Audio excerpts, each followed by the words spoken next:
on va vous parler un petit peu de cette initiative, comment on l'a construite, mais également ce qu'on fait dans le futur, quelles sont les perspectives pour PAFC Bassin du Congo et le lien entre PAFC et le PEFC international. Donc on va commencer par un petit historique de PAFC. On vous parlera ensuite du contexte, de la création du schéma, comment nous avons créé le schéma PAFC Bassin du Congo, et enfin la reconnaissance de ce schéma. Donc pour vous faire un petit résumé, PAFC Bassin du Congo, c'était avant tout 3 membres nationaux. Le PAFC Gabon, le PAFC Congo et le PAFC Cameroun. Le premier membre, PAFC Gabon, a été créé en 2004.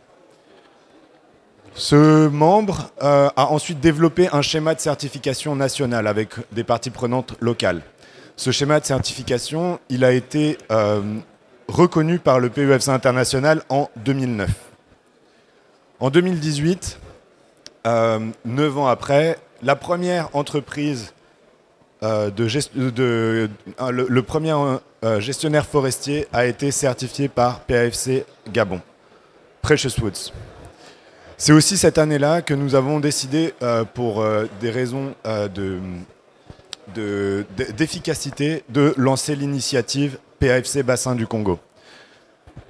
On reviendra un petit peu plus en détail sur ce que c'est l'initiative, mais c'est un partenariat entre les 3 membres de PEFC International au Gabon, au Congo et au Cameroun, qui ont choisi de collaborer ensemble pour développer un schéma de certification régional.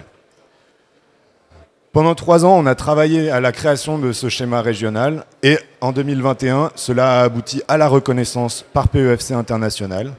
Et du coup, aujourd'hui, nous travaillons à la formation des auditeurs, la formation des entreprises, la promotion, comme durant cette belle semaine, et de communiquer, voilà, tout simplement pour que le PAFC soit plus connu, reconnu, et plus nous aurons de reconnaissance, du coup, plus d'entreprises seront intéressées par cette certification. Donc, comme je vous l'ai dit, PAFC Bassin du Congo, c'est avant tout 3 membres nationaux. Le Congo, le Cameroun et le Gabon. Et ces 3 membres ont collaboré ensemble pour créer cette initiative régionale. Il y a un certain contexte qui ont facilité la création d'un PAFC régional. Tout d'abord, ces 3 pays sont situés dans une forêt qui a des propriétés relativement similaires. La façon dont elle est gérée, les autochtones qui y vivent, c'est vraiment une forêt qui est relativement similaire dans les 3 pays. D'un point de vue de la législation, dans les 3 pays, c'est également une législation qui est relativement proche. Il y a bien évidemment des détails qui changent, des terminologies, mais la structure, la façon dont elle a été créée et réfléchie de base est relativement proche. Enfin, nous avons choisi de partir sur une initiative régionale, tout simplement pour mutualiser les ressources. PAFC Gabon a été le premier membre de PEFC International, le premier également à avoir une reconnaissance de son schéma au niveau international, et ça a été globalement le seul. PAFC Cameroun et PAFC Congo ont essayé, ils sont arrivés bien plus tard, mais c'était compliqué parce que c'était financièrement un énorme effort et humainement également. Le fait de créer une initiative régionale, ça a bien évidemment réduit à la fois l'aspect financier et humain, l'impact financier et humain, tout en amenant les organismes de certification à travailler sur une plus grosse région, à avoir un plus gros marché. Ça, c'était quelque chose qui était très important pour nous, parce que maintenant, un organisme de certification qui pouvait avant auditer uniquement dans un pays, peut maintenant travailler avec une seule formation, avec un seul schéma sur les 3 pays. Et d'un point de vue accréditation, cela a également simplifié les choses, car maintenant, nous avons une seule accréditation pour également le schéma sous-régional. Donc une seule accréditation pour les 3 pays. Je vais laisser la parole à Germain maintenant, qui va vous présenter un petit peu comment nous avons créé le PAFC Bassin du Congo. Ok, merci Thomas. Donc, à la suite de Thomas, qui vous a un peu présenté le contexte dans lequel le schéma PFC Bassin du Congo, c'est-à-dire le schéma régional, a été créé, on va un peu voir globalement, de façon concrète, comment le schéma a été mis en place, comment le schéma a été créé.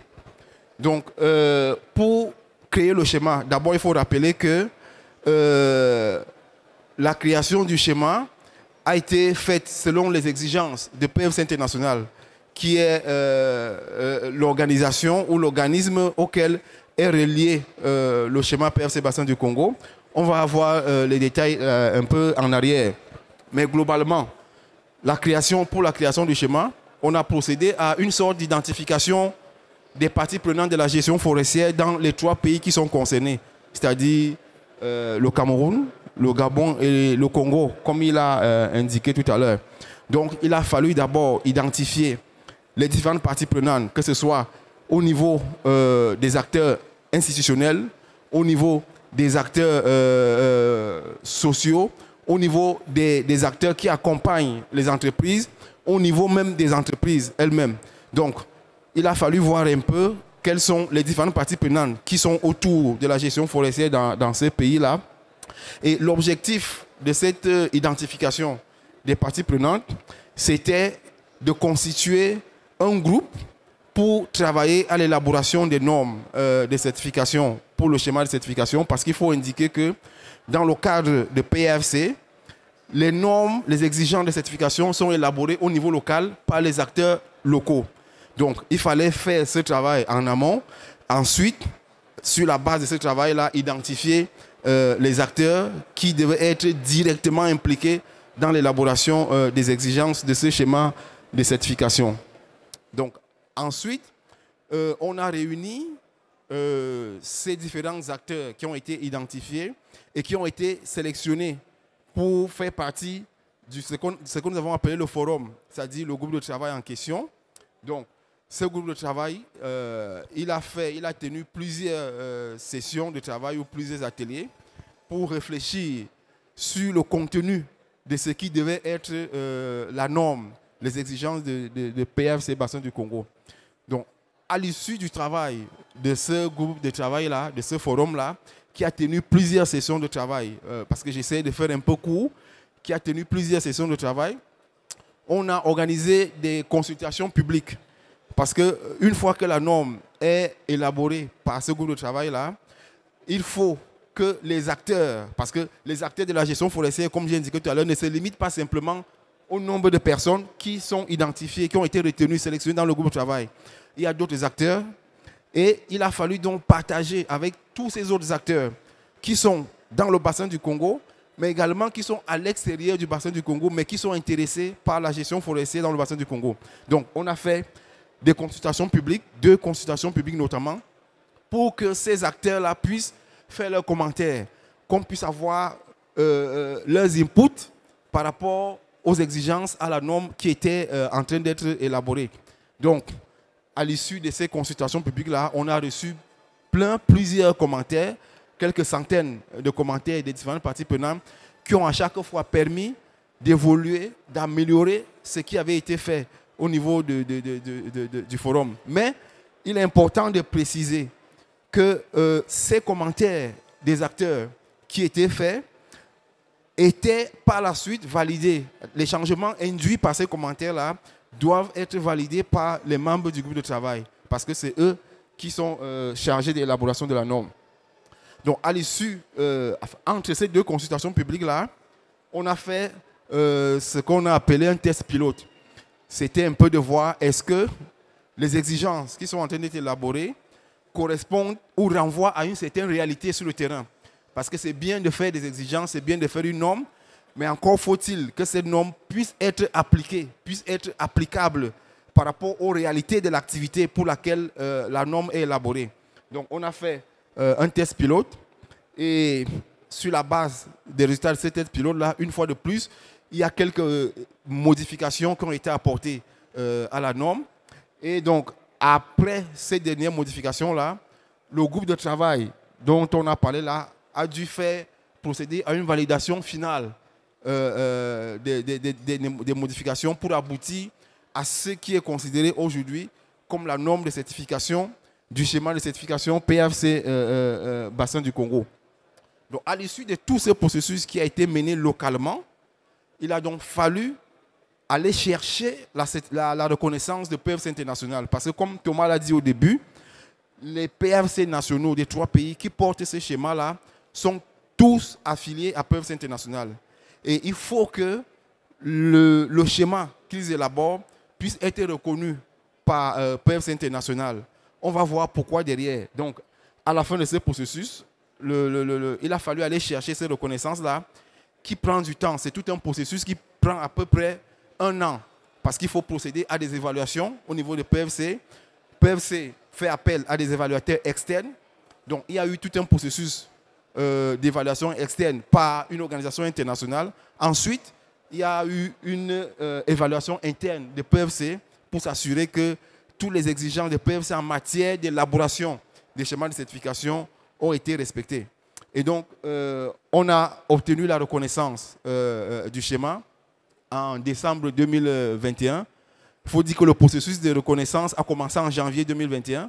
Donc, en décembre de l'année dernière, le schéma PFC a obtenu la reconnaissance de PFC international. Avant de passer à l'étape suivante, je veux faire une précision qui me semble quand même nécessaire. C'est que dans le cadre de l'élaboration de ces schémas, de la norme de PFC Bassin du Congo, on a indiqué tout à l'heure qu'il y avait un forum. Ce forum, il était constitué en termes de groupes d'acteurs, de groupes de parties prenantes. Il y avait les administrations forestières, parce que je pense que c'est important de mentionner ça, parce que c'est souvent un acteur dans le cadre de la certification forestière qui parfois est plus ou moins un peu mis de côté. Il intervient après, a posteriori. Mais dans le cadre de PFC Bassin du Congo, c'est un des acteurs centraux. Donc, il a été impliqué dès le départ dans l'élaboration des exigences du schéma de PFC Bassin du Congo. Donc, à côté de cet acteur-là, on avait les industriels, enfin les exploitants forestiers, les industriels, si vous voulez, et ensuite les autres acteurs pour constituer les autres groupes. Mais ce qui est important et que je voulais noter là surtout, c'est le consensus. Parce que dans le cadre de PFC Bassin du Congo, on élabore la norme, mais pour avancer sur une exigence donnée, c'est-à-dire lorsqu'on a une exigence qui, par exemple, est en discussion au sein du groupe, il était important que l'ensemble des membres du groupe de travail puissent s'accorder sur l'exigence en question avant d'avancer. Donc, ce n'est pas un système de vote à la majorité, par exemple, qui a été utilisé pour avancer sur la norme. À chaque fois, on s'est assuré que les différents acteurs dans ce groupe de travail-là se retrouvent et se comprennent sur chaque exigence avant d'avancer. Oui, Thomas. OK, comme j'ai indiqué tout à l'heure, le schéma, après 12 mois d'évaluation, le schéma a finalement été reconnu par PFC International. Et l'une des implications de cette reconnaissance du schéma par PFC International, c'est que le schéma PFC Bassin du Congo, les certificats qui sont délivrés dans le cadre de ces schémas de certification-là sont reconnus au niveau international, de 1, mais surtout, les produits qui sont issus des certificats, de ces schémas de certification-là, sont directement intégrés dans les chaînes d'approvisionnement des autres entreprises qui sont certifiées PFC. Je prends un exemple. Si on a une entreprise qui est certifiée PFC dans un pays, ici en Europe, par exemple, et qui s'approvisionne auprès d'une entreprise dans le bassin du Congo, qui est certifiée PFC Bassin du Congo, les produits issus venant de cette entreprise-là sont directement acceptés et intégrés dans la chaîne d'approvisionnement de cette entreprise qui est certifiée PFC en France. Et en termes de facilitation, je pense que c'est un apport qui est non négligeable dans la gestion et dans la réponse que l'entreprise peut apporter aux préoccupations de ses clients. Je crois que c'est un point important. Merci Germain. Donc, pour la première partie de présentation de comment on a créé un petit peu le PAFC Bassin du Congo, nous en avons terminé. On va enchaîner par une série de questions. On va vous répondre un petit peu, savoir si vous avez déjà des questions, avant de passer à la deuxième partie qui sera maintenant qu'est-ce qu'on fait en fait avec cette initiative régionale. Ici, vous voyez notre nouveau site internet. C'est toujours intéressant de le mentionner. Il y a plein de choses utiles, notamment nos news. Également toute la documentation de PAFC Bassin du Congo pour les entreprises qui seraient intéressées. Et bien évidemment, le contact de Germain et le lien aussi avec la TIBT qui a été un acteur vraiment indispensable dans la création du PAFC Bassin du Congo, étant donné que la TIBT, à travers Germain, mais aussi avec l'aide de Caroline, de Benoît et de tout le staff, nous a permis d'avoir ce schéma régional. Est-ce que vous avez des questions ?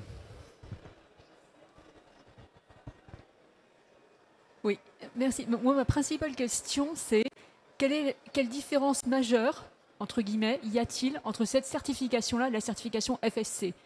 Ou, autrement dit, pourquoi est-ce qu'une entreprise aurait intérêt à chercher une entreprise certifiée FSC, ou même une entreprise qui n'est pas certifiée, pourquoi est-ce qu'elle choisirait ce certificat-là plutôt que le FSC ? Merci. Germain, je vais répondre. Du coup,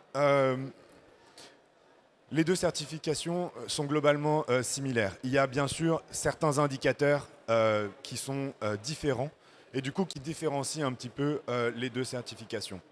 Mais le principal intérêt, notamment dans le bassin du Congo, d'avoir une certification de gestion forestière, c'est d'avoir un accès au marché. Et la certification PAFC permet d'avoir cet accès au marché, tout comme la certification FSC. Après, c'est juste répondre à la demande. Est-ce qu'il y a la demande pour la certification FSC? Est-ce qu'il y a la demande pour la certification PAFC? Aujourd'hui, on connaît la réponse, mais on ne sait pas de quoi le futur est fait. Et du coup, pour une entreprise, avoir la double certification permettrait d'avoir la plus grosse ouverture de marché et du coup, pouvoir vendre le bois et tout en restant certifié durablement.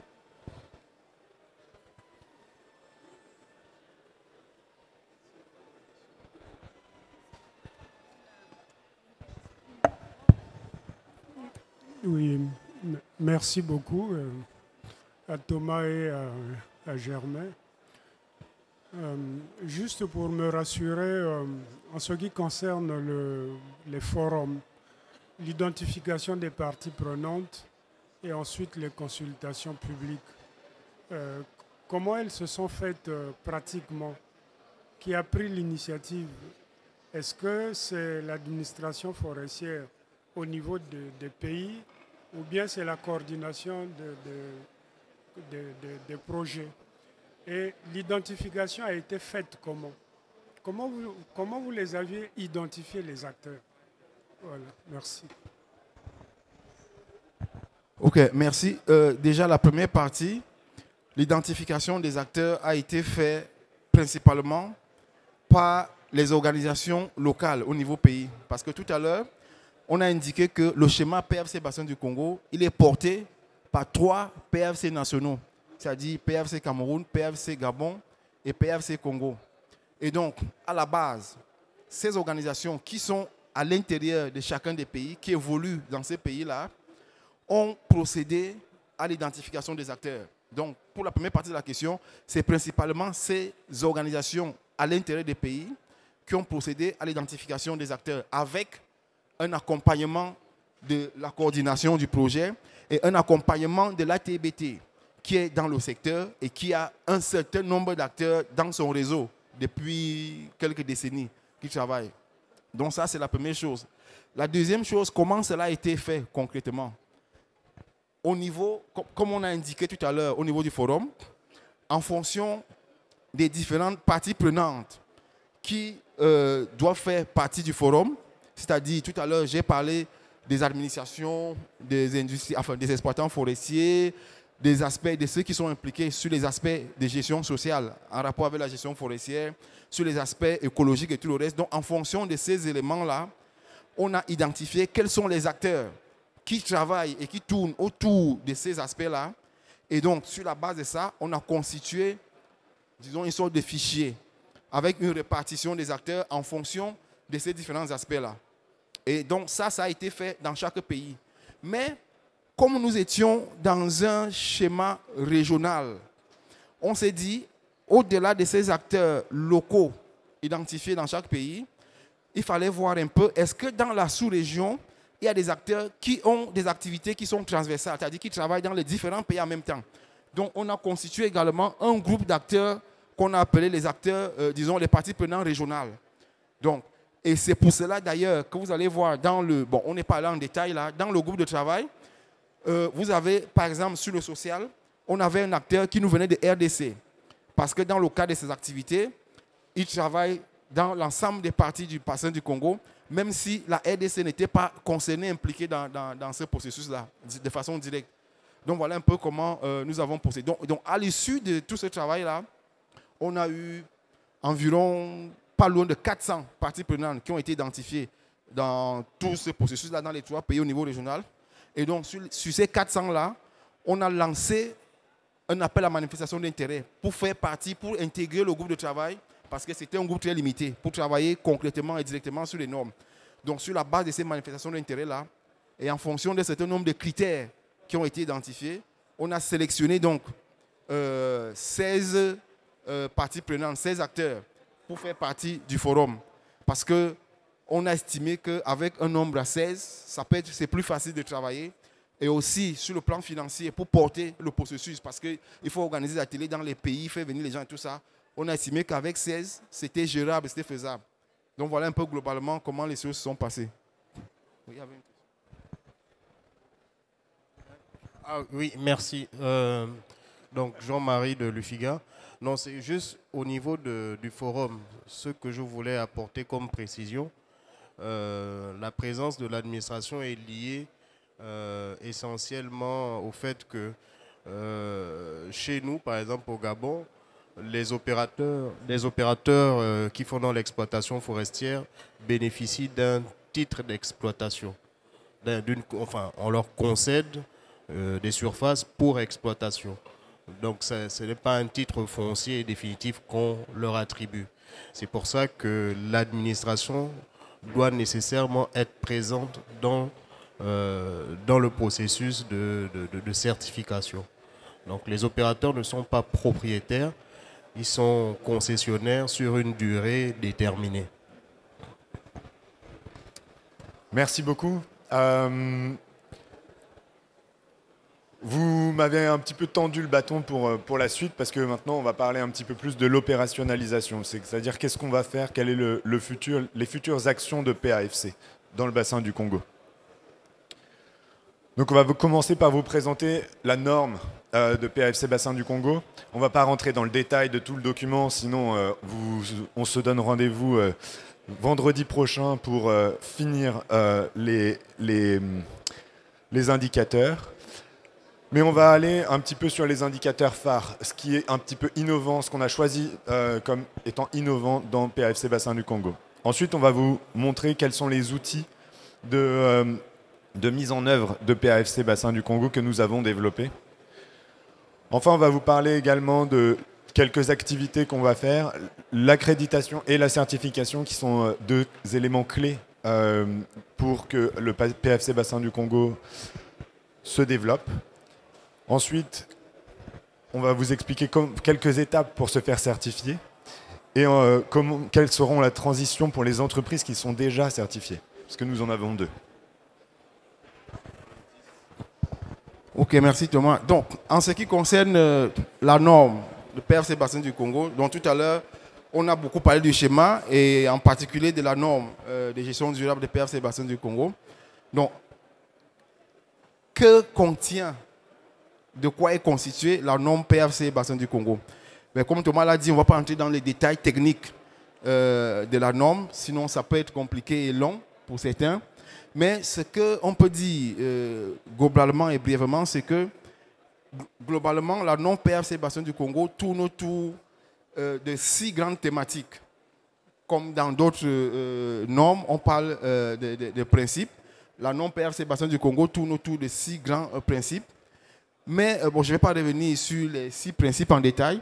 Mais ce qu'il est important de noter, c'est que dans la norme PAFC Bassin du Congo, il y a un certain nombre de spécificités qui sont liées au schéma PAFC Bassin du Congo en termes de prise en compte des préoccupations des préoccupations des différents acteurs de la gestion forestière. Et parmi ces spécificités-là, on peut parler par exemple des exigences sur le carbone. Nous savons tous qu'au jour d'aujourd'hui, c'est une des préoccupations de toutes les parties prenantes de la gestion forestière, et même au-delà de la gestion forestière. Donc la norme PRC Bassin du Congo exige dans ses exigences qu'une entreprise qui se certifie PRC Bassin du Congo fasse au minimum une sorte d'estimation des stocks de carbone au sein de la concession forestière qui est certifiée. Bon, pas faire une estimation des stocks de carbone pour le faire, parce que derrière cette estimation-là, l'entreprise va prendre un certain nombre de mesures pour essayer de minimiser justement ses impacts sur ces stocks de carbone au sein de sa concession forestière. Donc ça, c'est une des spécificités du schéma de la norme de PRC Bassin du Congo.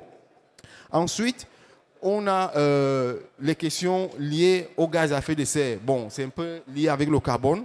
C'est-à-dire qu'il y a un bilan léger qu'il faut faire pour permettre à l'entreprise de prendre des dispositions, de s'organiser pour essayer de minimiser son impact sur ces différents aspects-là. Ensuite, sur le plan social et sur le plan de la concertation entre l'entreprise et les populations, principalement, qui sont autour ou dans la concession forestière, il y a une spécificité également de cette norme-là, qui ce que nous avons appelé le plan d'engagement des parties prenantes. Parce que dans beaucoup de schémas de certification, on sait, bon, il y a ce qu'on appelle, on appelle le CLIP. Très souvent, il y a des rencontres entre l'entreprise et les populations. Mais ici, au vu des expériences, justement, de tout ce qui s'est fait jusque-là dans le bassin du Congo, dans ce domaine-là, on a pensé qu'il faut aller un peu plus loin dans l'implication et dans la concertation et la prise de décision avec les populations qui sont autour ou dans la concession forestière. D'où cette, entre guillemets, si vous voulez, innovation que nous avons appelée le plan d'engagement des parties prenantes. Bon, également, il y a l'aspect faune. Dans la plupart des normes qui existent, on aborde bien évidemment les questions de la gestion de la faune, mais dans cette norme, on a voulu aller un peu plus loin en amenant l'entreprise à élaborer un plan de gestion de la faune clair sur la base, bien entendu, de toutes les données qui sont obtenues dans le cadre du processus d'aménagement forestier, mais essayer de mettre tout ça ensemble pour avoir un plan cohérent de gestion de la faune dans le cadre de la concession forestière qui est visée par la certification. Donc, on a quelques innovations, quelques particularités comme ça, mais on a voulu marquer beaucoup plus dans le cadre de cet échange avec vous ces particularités de PRC Bassin du Congo.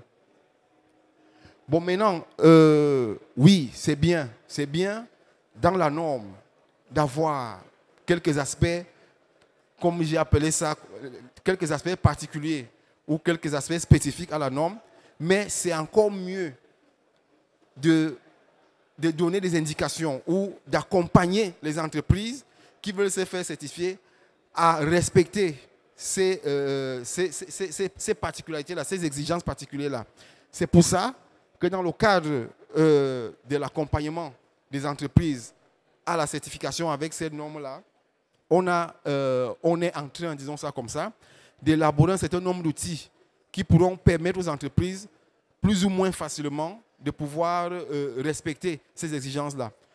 On a par exemple le guide carbone qui est en élaboration et qui va donner les indications concrètes aux entreprises sur ce qu'il faut faire pour être en conformité avec les exigences de PRC Bassin du Congo sur la question des estimations des stocks de carbone.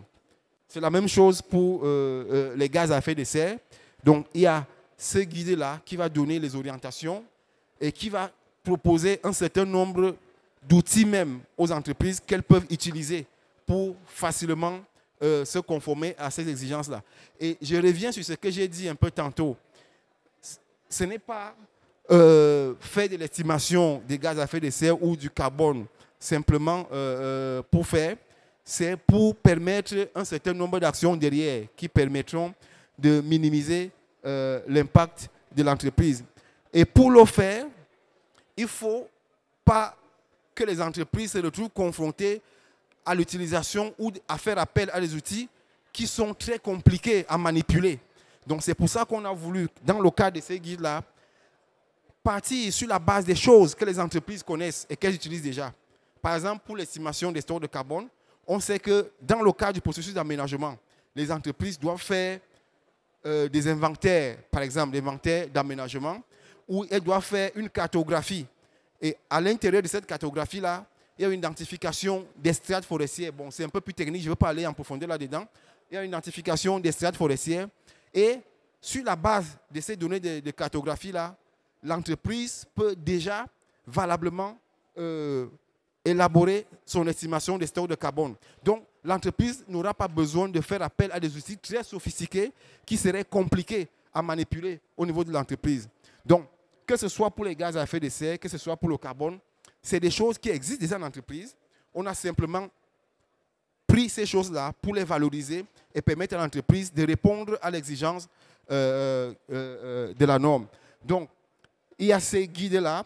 Ensuite, on a parlé du plan de gestion de la faune. Il y a également un guide pour l'élaboration d'un plan de gestion de la faune qui est proposé dans le cadre de ce schéma-là. Et enfin, Thomas l'a dit au début de notre présentation, le schéma, il est régional. Pour le moment, il porte sur 3 pays.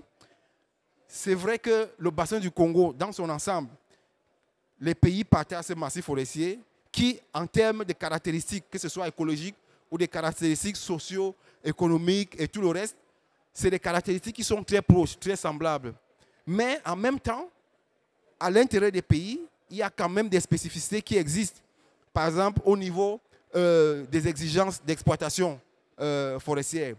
Et c'est pour capter, pour tenir compte de ces exigences quand même, de ces spécificités, je vais dire, qui existent dans les pays, qu'on a élaboré les guides d'interprétation nationale. En fait, les guides d'interprétation nationale, c'est quoi?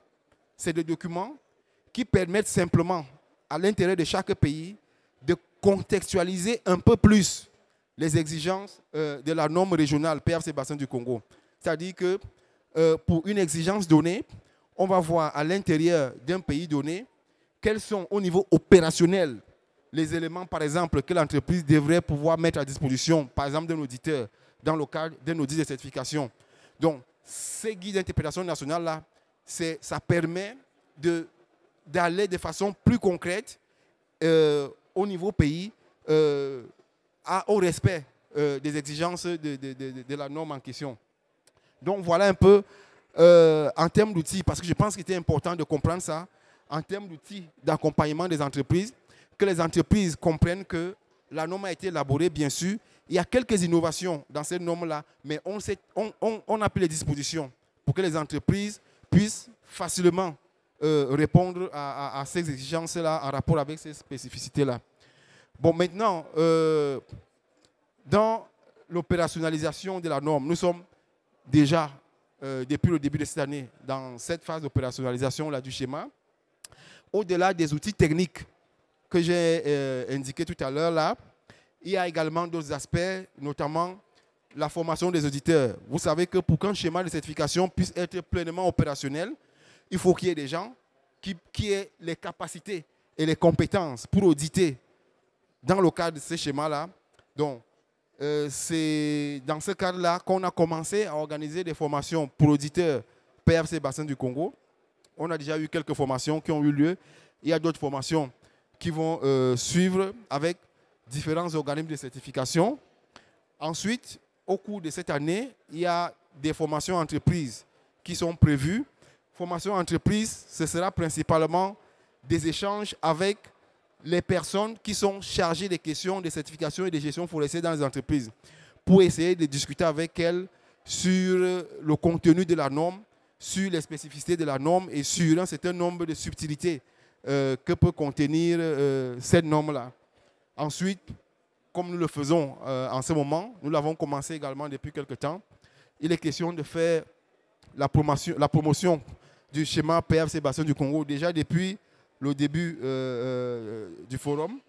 On a un certain nombre de fiches techniques là qui sont accessibles, auxquels les gens peuvent avoir accès pour avoir un peu plus d'informations sur le schéma? Donc moi, je vais vous parler un petit peu des 3 différents acteurs qui constituent le système PAFC et PUFC en général. Le premier acteur, c'est le membre national. PAFC Gabon, PAFC Cameroun, PAFC Congo. C'est eux à qui la norme appartient, qui détiennent la norme.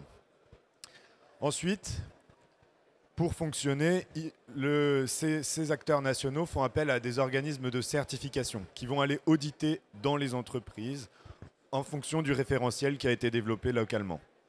Mais ces organismes de certification, afin d'être sûrs qu'ils ont tous les outils en place et qu'ils sont suffisamment formés et performants pour pouvoir aller en forêt auditer, on doit faire appel à un organisme d'accréditation.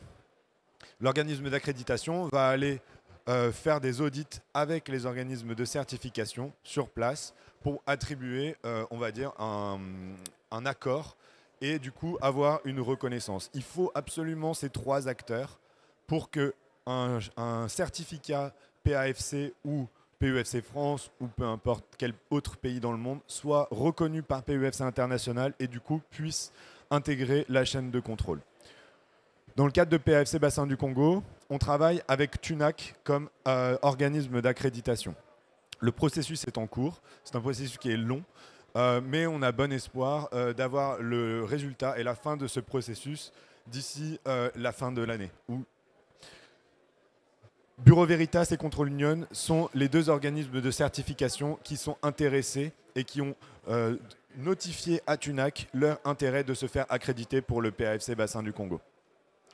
Bureau Veritas en tant que partenaire de longue date, notamment avec PAFC Gabon, et Control Union qui vient de nous rejoindre. Mais bien sûr, nous ne sommes pas fermés. Nous savons qu'il existe bien d'autres organismes de certification et pour répondre à la demande exponentielle des entreprises qui souhaitent se faire certifier dans le bassin du Congo, nous accueillerons bien volontiers d'autres organismes de certification. Sans oublier qu'ils vont, dans tous les cas, devoir être accrédités par un organisme d'accréditation. Donc, comment se faire certifier par PAFC Bassin du Congo? Pour une entreprise, la première étape, ça va être de se mettre à niveau. Pour se mettre à niveau, soit l'entreprise est déjà certifiée, que ce soit légalement ou de gestion durable de la forêt. À ce moment-là, la mise à niveau, elle prendra un petit peu moins de temps.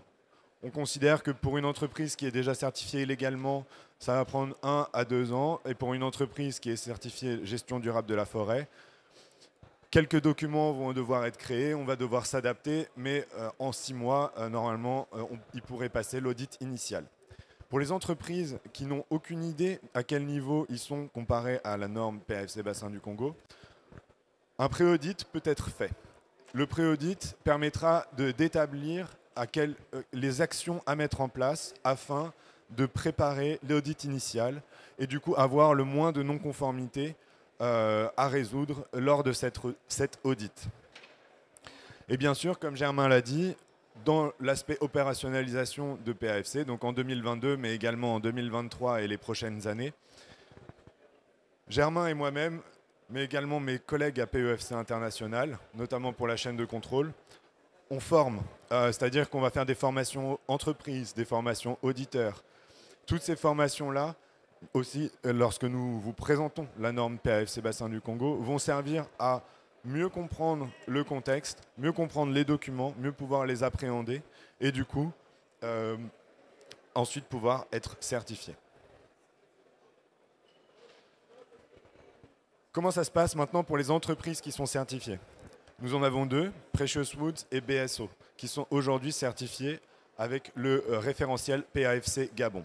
Ce référentiel, étant donné que PAFC Bassin du Congo est entré en vigueur en début d'année 2022, il y a PEFC International et le système, la façon dont le système fonctionne, autorise 1 an de transition pour permettre aux entreprises de se mettre au niveau du standard, du nouveau standard, de la révision de PAFC. Donc du coup, cette année, c'est l'année 2022. Donc en 2023, les entreprises qui sont certifiées vont devoir être auditées sur le nouveau standard PAFC Bassin du Congo. Vous reconnaissez le schéma, on vous l'a présenté juste un petit peu avant, mais c'est quelque chose de très important. Parce que quand une entreprise est certifiée PAFC Bassin du Congo, le bois rentre automatiquement dans la chaîne de contrôle PEFC international. Et du coup, peut être vendu dans d'autres entreprises et à la fin, avoir une traçabilité de la forêt jusqu'au produit fini.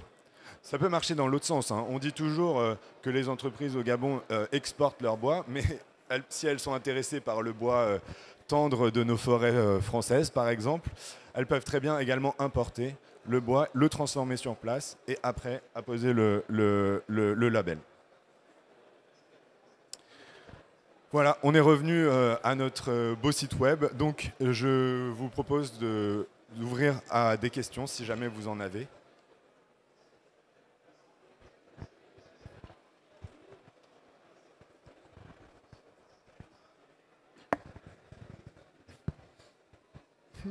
Une fois de plus, merci Thomas et Germain.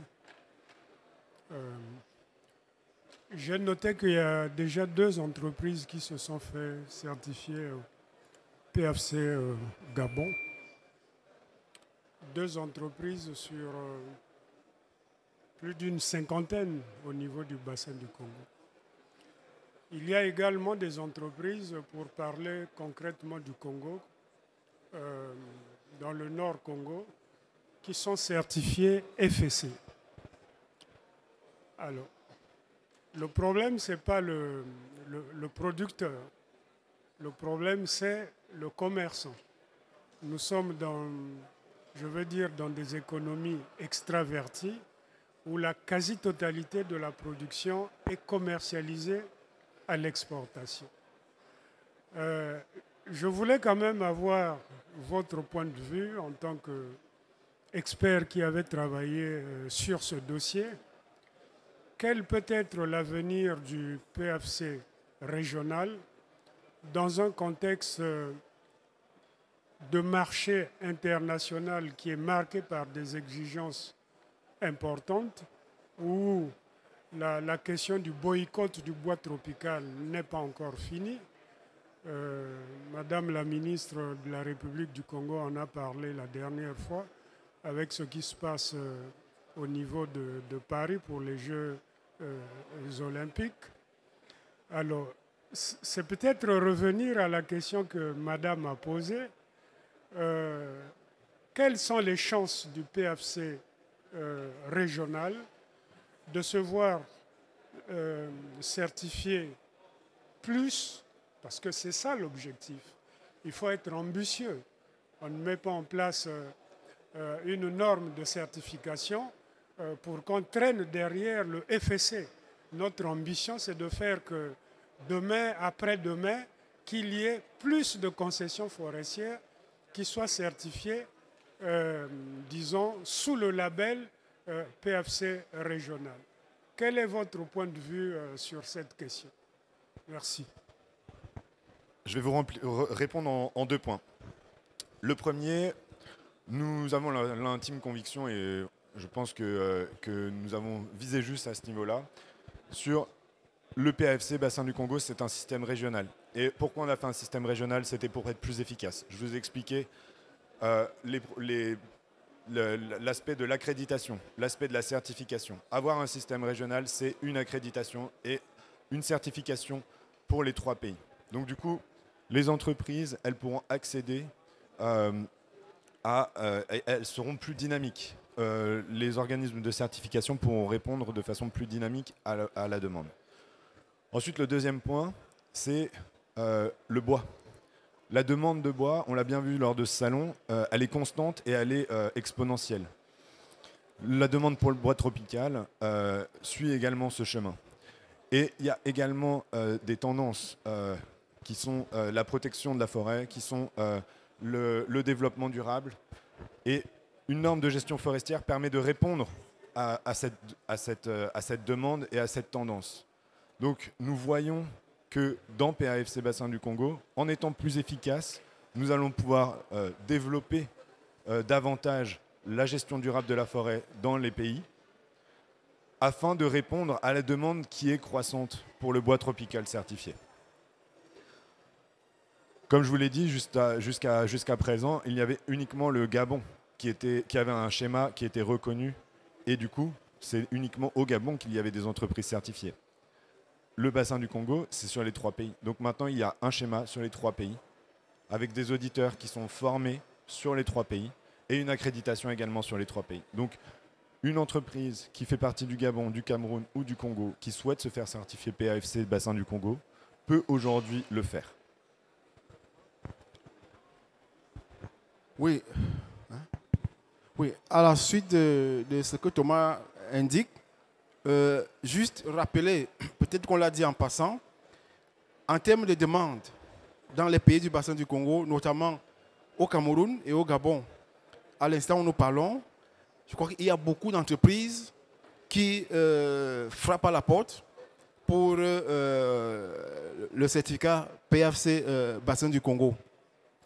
Et autre chose, c'est comme on l'a dit tantôt, une entreprise qui est certifiée PAFC Bassin du Congo, localement dans le bassin du Congo, avec ces certificats-là, ces produits n'ont pas de difficulté à intégrer les chaînes d'approvisionnement au niveau international, les chaînes d'approvisionnement de PAFC. Et quand on sait ce que représente PAFC en matière de certification dans les principaux pays importateurs, bien entendu en dehors de certains pays d'Asie, c'est quand même un avantage pour une entreprise certifiée de pouvoir, avec ses produits, intégrer sans difficulté les différents marchés à travers cette facilité d'intégrer les chaînes d'approvisionnement de façon directe.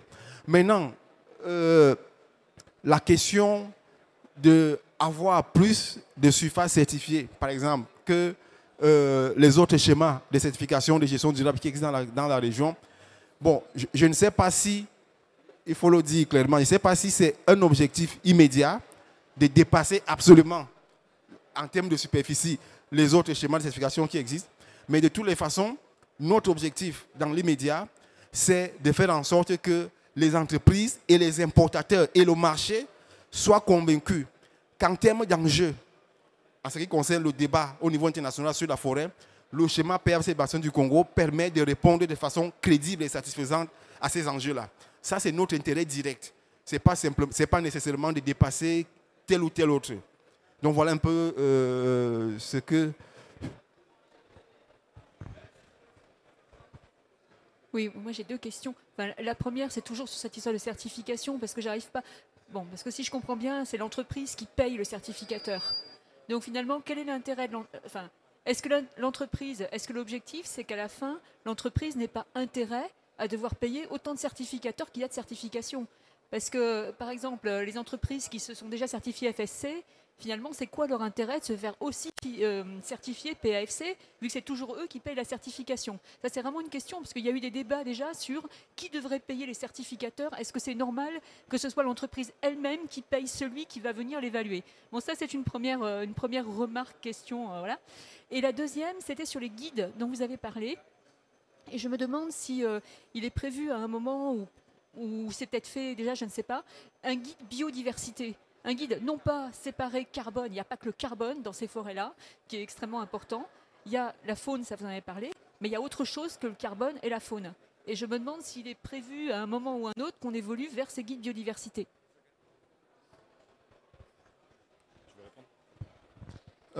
Déjà, je commence par votre dernière question.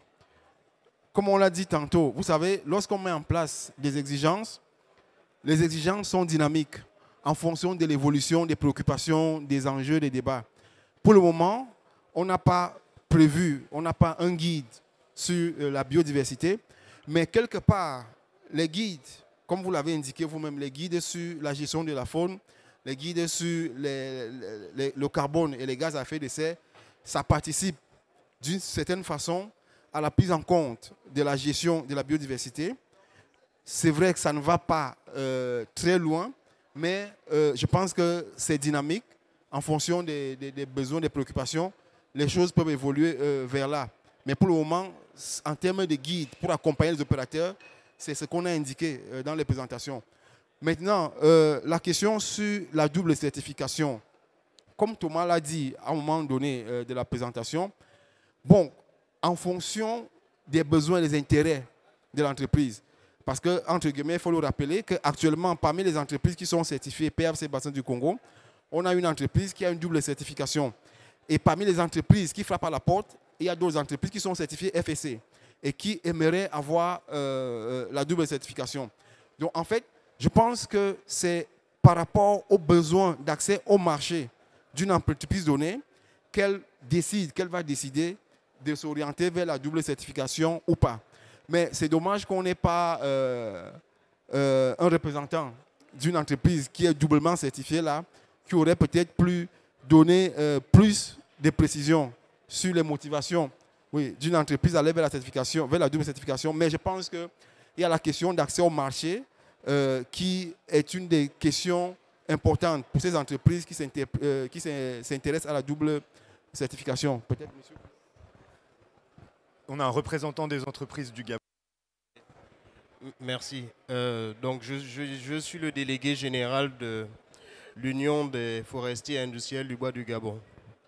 Et concours de circonstances, je suis également, c'est moi qui ai fait la remise officielle à la société Precious Wood, la première certification PAFC. En réalité, le débat doit se situer à ce niveau-là. La réalité de la certification gestion durable dans le monde, c'est que nous avons deux types de labels de certification.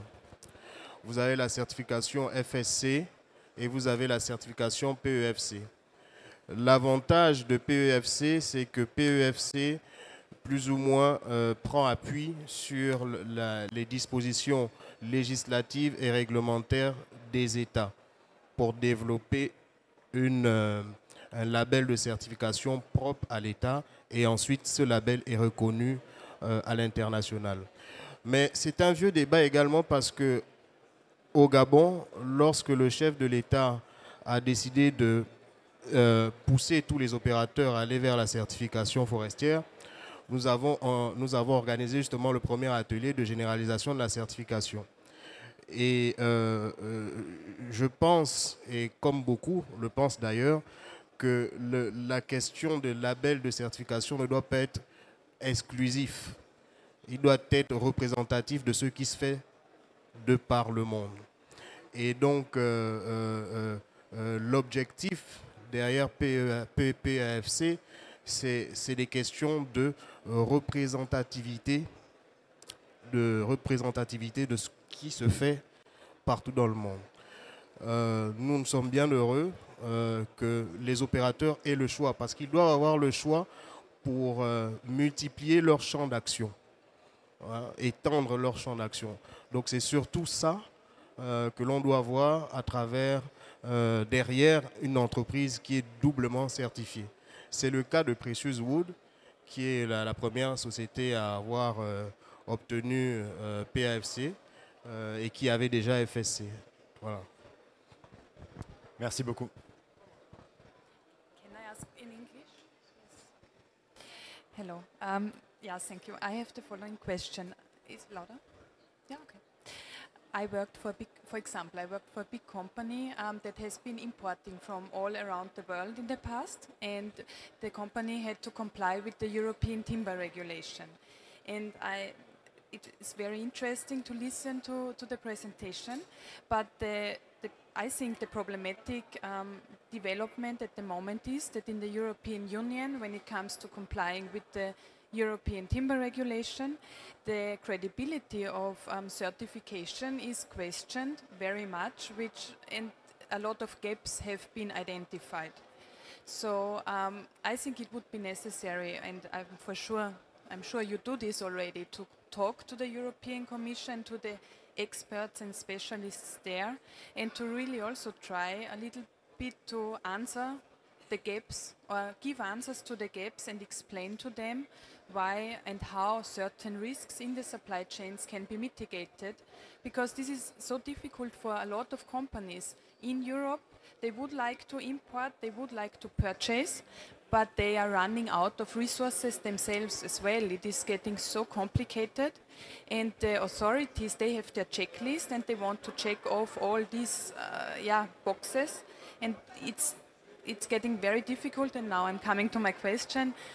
Do you all, for example, know this study that has been published, of course, you know, from Preferred by Nature in cooperation with the European Commission, and this long list of gaps and risks? Do you think it is possible to give an answer and to within the scheme of PAFC? Thank you. Alors, pour résumer un petit peu le commentaire et la question, Madame, how do you pronounce? Schneider nous a demandé un petit peu comment la certification PAFC et PEFC en général se comportait en fait avec les réglementations européennes du RBUE. C'est ça, hein? EUTR. Et du coup, est-ce que nous, en tant que PEFC ou PAFC, on faisait, on travaillait avec l'Union européenne, on les informait sur le fait que peut-être la certification pourrait être une clé pour répondre aux exigences du EUTR. Jusqu'à présent, tous les efforts que nous avons pu faire dans ce sens-là, à PEFC International, nous avons une collègue qui est directement basée à Bruxelles et qui traite vraiment uniquement de ces questions-là, liées à l'Union européenne en général. Ce n'est pas uniquement le EUTR, mais du coup, on travaille toujours pour essayer que la certification forestière et la certification du coup PEFC soient reconnues directement pour simplifier tous les échanges, pour limiter un petit peu l'effort que les entreprises ont à fournir pour répondre aux exigences européennes. Maintenant, malgré nos efforts, on n'a pas encore de reconnaissance de la certification forestière par le RBUE. Mais en discutant en fait avec les forestiers, ils nous ont dit très clairement que pour répondre à ces exigences européennes, c'est tout un tas de documents qui est nécessaire de fournir. Et l'avantage d'être certifié, c'est que toute cette documentation est déjà accessible et est déjà à disposition de ces entreprises. Alors je sais, ça vous fait sourire parce que vous le saviez déjà, mais c'est aujourd'hui, on a des communications avec eux, on traite, on essaye au maximum de leur faire comprendre qu'ils peuvent compter sur nous. Maintenant, on ne peut pas les obliger non plus. Et du coup, on essaye de trouver des solutions avec les entreprises, avec eux également.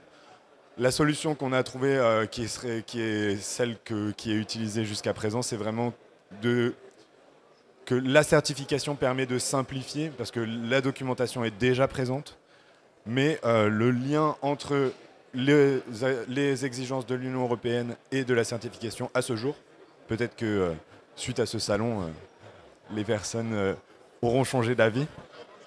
Oui. Et mais du coup, voilà, c'est pour l'instant là. Mais Françoise pourra peut-être en dire un mot. Oui. Bon, effectivement, madame, ce que vous dites, c'est une grande préoccupation. Et pour nous, c'est une frustration de voir des sociétés qui sont certifiées, qui sont traitées comme n'importe quelle autre société. Et on sait qu'il y a des cas où il y a des due diligence qui sont mal faits et qu'au fond, le bois qui rentre sur le marché, je ne dis pas qu'il doit être considéré totalement illégal, mais c'est quand même des bois à risque. Alors, le mérite pour ces entreprises qui, depuis toutes ces années, font tous ces efforts et pour répondre aux exigences qui ne font qu'augmenter aussi de la part des standards aussi seulement, doit être reconnu. Et donc, l'ATIBT s'est engagé avec FSC et PEFC qu'on va travailler ensemble et constituer un vrai plaidoyer pour essayer au moins d'avoir, pas un green lane parce que ça ils ne vont pas donner, mais quand même une reconnaissance de tout ça. Voilà. Bonjour, je suis Georges Akwa, je suis le coordinateur FSC pour le bassin du Congo. Rassurez-vous, ce n'est pas pour répondre, c'est plus apporter une contribution. Et félicitations aussi à nos partenaires du PFC et PEC. Je crois que peut-être l'un des éléments qu'il est important de comprendre pour tout le monde, c'est que les certifications dites privées aujourd'hui, sont avant tout un mécanisme de marché. C'est le consommateur qui décide, qui donne sa confiance au label ou pas. Des États peuvent bien adopter un schéma de certification, mais si le consommateur final n'a pas confiance que ce label remplit les critères de durabilité, alors ce ne sera qu'une décision politique. Il faut qu'on rassure le marché et qu'on rassure le consommateur que ce qu'on certifie a de la valeur. Ça, c'est d'un. Et de deux, comme le disait notre collègue de FIGA, oui, toute certification certifie d'abord que le bois qui est mis sur le marché a respecté les lois en matière d'environnement, en matière sociale et en matière de taxes. Les critères fondamentaux de gouvernance sont respectés. Aucune certification, que ce soit FSC ou PAFC, n'est un système de légalité parallèle, non. Ils sont là pour renforcer la légalité existante et assurer que les entreprises tiennent compte de ces lois dans l'exploitation des forêts qui leur sont données en concession. Donc, c'est juste pour dire que pour qu'il n'y ait pas de confusion, la certification ne vient pas avec ces lois. La certification développe des standards pour assurer que les lois sont respectées. Donc, c'est peut-être la nuance qu'il faut apporter. Merci. Merci. Merci Thomas. Je voudrais vous féliciter, Germain et toi, pour votre exposé. Et surtout remercier cette initiative parce qu'il faut dire que je fais partie des premiers auditeurs à avoir bénéficié de la formation sur ce schéma de certification. En termes d'opérationnalisation, l'étape d'accréditation, en dehors de TUNAC, est-ce qu'il y aurait d'autres organismes d'accréditation? Parce que Germain l'a dit tout à l'heure, et c'est connu, il y a plusieurs entreprises forestières qui toquent à la porte, et il y a Bureau Veritas et Contrôle Union qui ont manifesté leur intérêt pour bénéficier de l'accréditation. Donc, en dehors de TUNAC, est-ce qu'il y aurait d'autres organismes d'accréditation? Étant donné que, vous l'avez dit, le processus est assez lent et long. Et donc, voilà. Merci. Si on fait le point sur la situation aujourd'hui, les organismes de certification qui sont engagés dans le processus d'accréditation, c'est uniquement avec TUNAC et Bureau Veritas et Control Union. Maintenant, il y a d'autres organismes de certification qui nous ont déjà approchés, notamment SGS, qui, eux, souhaitent se faire accréditer avec leur organisme d'accréditation historique qui est en Uruguay. AEO ou OAE, quelque chose comme ça. Maintenant, Preferred by Nature, si ils souhaitent aussi développer la certification PAFC Bassin du Congo, à ce moment-là, j'en ai déjà discuté avec eux lors de ce salon. Il faut qu'ils rentrent en contact avec nous, qu'ils engagent un processus d'accréditation. Donc, et on peut développer un processus d'accréditation avec n'importe quel accréditateur du moment qui fait partie de l'IAE, International Accreditation Council, et qu'il a signé les MLA, qui sont en fait des règles.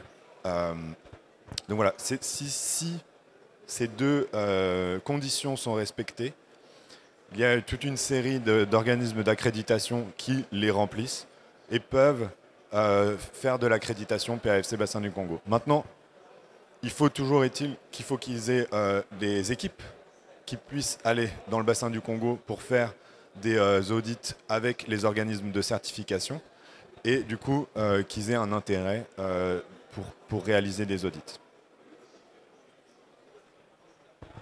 Je ne sais pas si ça a été dit. Je ne sais pas si ça a été dit, parce que j'étais parfois un peu appelée, mais au fond, quand vous avez les deux certifications, l'audit se passe au même moment. Donc, c'est-à-dire que le bureau doit être un auditeur pour FSC et PAFC. Et ça se passe au même moment. Et évidemment, il y a un surplus parce qu'il y a des exigences dans un système qui n'existe peut-être pas dans l'autre ou pas de la même niveau. Et il faut qu'effectivement l'auditeur vérifie tout des deux schémas. Donc, mais pour un surcoût qu'on estime jusque-là 20-25%, parfois même pas, on a les deux certifications et l'accès aux deux marchés. Donc, je pense, ce qui reste encore à faire, mais ça, on va travailler dessus, pour que mutuellement aussi, ils puissent tout à fait se reconnaître au niveau du consommateur au bout, celui qui achète le bois. Mais on va y travailler, on va voir. Merci Françoise. Est-ce qu'il y a d'autres questions? Laissez-moi vous prendre encore quelques minutes pour vous contextualiser ce que c'est PEFC en fait. Parce qu'on a beaucoup parlé de PAFC Bassin du Congo, mais il ne faut pas oublier que PAFC Gabon, PAFC Cameroun et PAFC Congo sont des membres de PEFC International. Très belle carte de tous les membres de PEFC International. Nous en avons 55. Et comme vous pouvez le constater, nous sommes présents un petit peu partout dans le monde. Il y a toujours des zones grises sur lesquelles nous travaillons d'arrache-pied. Et le principe de régionalisation qui a été développé avec PAFC est un principe... PAFC a été le pionnier pour le développement de cette certification, du développement... Oh là là, 1, 2, 3. Du développement d'un schéma régional. Mais à travers l'alliance PEFC, cette initiative a été reprise, adaptée légèrement pour répondre au contexte local. C'est-à-dire que, notamment dans les Balkans, nous avons 3 membres qui ont souhaité également collaborer ensemble, développer un schéma régional qui a du coup également l'accréditation. La différence avec PAFC Bassin du Congo est que chaque pays a développé son propre standard de gestion forestière durable. Pourquoi? Tout simplement parce que contrairement au PAFC Bassin du Congo, les forêts sont un petit peu différentes, la législation est trop différente pour pouvoir unifier sous un seul schéma. Donc le système, toutes les procédures, la chaîne de contrôle, tout ce qui est en lien pour les exigences envers les organismes de certification et d'accréditation sont identiques dans les 3 pays, mais ils ont un standard de gestion durable des forêts national, développé nationalement. Il y a également 3 pays comme la Bulgarie, la Roumanie et la Slovaquie, il me semble. Slovénie, je ne sais plus, excusez-moi, qui sont aussi intéressés pour ce genre de choses. On pense éventuellement le développer au Ghana ou en Guyana. Ça peut être également quelque chose qu'on développe au Mexique pour aller voir l'Amérique du Sud. Et en fait, cet aspect de régionalisation, que je vous l'ai dit un petit peu avant, c'est vraiment l'idée de mutualiser les ressources, que ce soit financières et humaines, et d'avoir un système régional plus efficace que si c'était des systèmes nationaux. Maintenant, vous connaissez tous le logo PEFC, mais il y a des détails qui les différencient. Parce que, comme je vous l'ai dit, PEFC est constitué de membres. Chaque membre a son indicateur pour respecter du coup le label, et c'est comme ça qu'on les reconnaît. Donc il y a les membres européens qui ont souvent le logo PEFC avec leur indicateur. Donc c'est comme ça qu'on les reconnaît. Ici, le label PEFC, le logo PEFC France. Mais à travers le monde, chaque membre de PEFC ne s'appelle pas PEFC. En Chine, par exemple, c'est CFCC, ou en Malaisie, MTCC, Malaysian Timber Certification Council. Responsible Wood pour l'Australie, SAFAS en Afrique du Sud, ou encore SFI aux États-Unis et au Canada. Vous allez me dire, mais pourquoi il y a plusieurs différents noms d'un point de vue de la marque, d'un point de vue de la visibilité de PEFC? C'est quelque chose un frein à la promotion de PEFC. C'est comme ça que PEFC s'est construit, c'est comme ça que PEFC c'est l'âme de PEFC. Pourquoi? Parce que chaque organisation nationale est avant tout une organisation nationale. Pardon, chaque membre de PEFC, les 55, est avant tout une organisation nationale. Et comment PEFC International pourrait dire à une organisation au Gabon, en Chine ou en Malaisie, vous devez vous appeler comme ça? Non.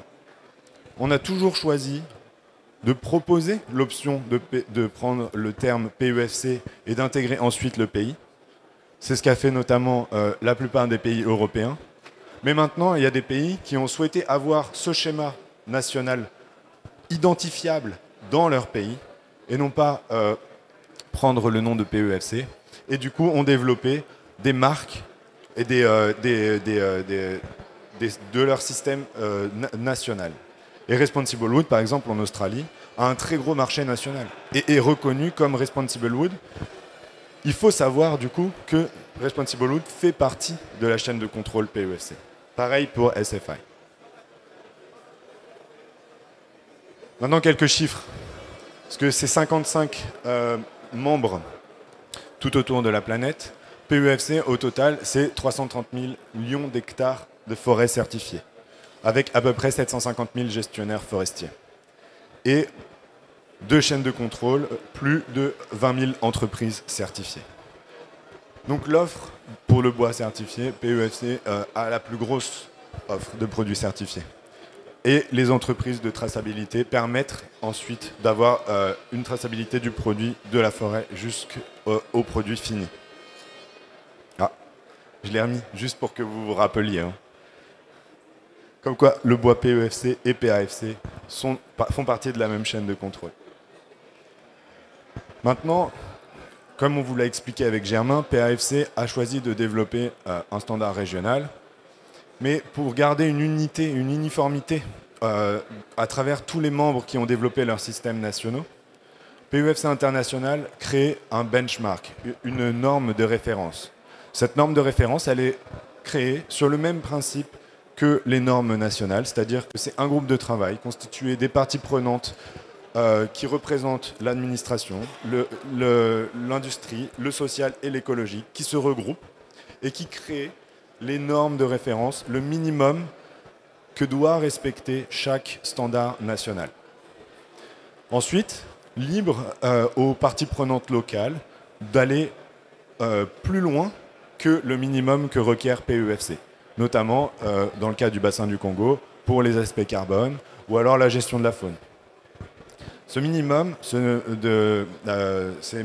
cette norme de référence permet en fait du coup cette uniformité et, comme l'a expliqué Germain un petit précédemment, permet du coup la reconnaissance de l'alliance du fait de cette uniformité justement.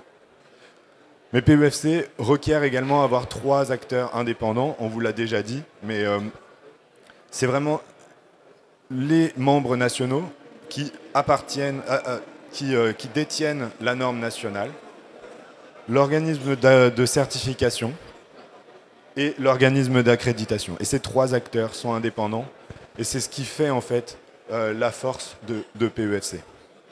Et ensuite, PEFC requiert, comme l'avait dit Germain, des formations qualifiantes, que ce soit pour la gestion durable. À ce moment-là, c'est des formations qui sont faites au niveau national ou régional, ou alors des formations sur la chaîne de contrôle. Et à ce moment-là, c'est PEFC International qui les fait et qui délivre du coup les qualifications. Donc voilà, pour reprendre un petit peu et conserver la traçabilité du bois, vous pouvez voir que de la forêt jusqu'au produit fini, il faut qu'il y ait une traçabilité. Et du coup, pour qu'il y ait à la fin le label sur les produits, tous les acteurs de la chaîne doivent être certifiés. Que ce soit la forêt, mais également toutes les usines de transformation, toutes les étapes de la transformation du produit jusqu'à la fin. Et de nombreux produits non certifiés, ou du moins sans le label, ont en fait du bois qui est issu de forêts de gestion durable. Avec les 330 millions d'hectares que nous avons certifiés, vous pensez bien que tout ce bois-là ne finit pas avec un logo PEFC. Et la raison est toute simple, c'est que si la forêt est certifiée, et que les 2 premiers acteurs, par exemple, le sont également, mais le 3e a décidé, parce qu'un manque de volonté, On rappelle que la certification est un principe volontaire. N'a pas forcément l'envie ou le besoin, tout simplement, d'avoir de la certification. Donc il achète du bois certifié, mais vu qu'il n'est pas lui-même certifié chaîne de contrôle, le bois qu'il va vendre n'est plus certifié. Et là, on perd la traçabilité du bois. On perd également le label. Et du coup, avoir toute la chaîne de contrôle certifiée permet de conserver cette traçabilité, que ce soit sur le marché domestique ou à l'export. Bon, ça, on vous l'a déjà dit, donc du coup, je ne vais pas forcément revenir dessus. Je vais passer directement, je vais vous laisser tranquille, voir si vous avez des dernières questions à nous poser. Avec Germain, on est encore là sur le salon aujourd'hui et cet après-midi. Donc, n'hésitez pas à venir nous voir. N'hésitez pas, si vous avez besoin de prendre plus de documentation, de consulter nos guides pratiques, nos fiches pratiques, pardon. Je vois qu'il en manque un petit peu, donc je vais aller les en remettre. Et si vous avez besoin de quoi que ce soit, n'hésitez pas à venir nous voir. Et je vous souhaite une bonne fin de salon. Est-ce que vous avez des questions? Non? Merci Paul-Emmanuel.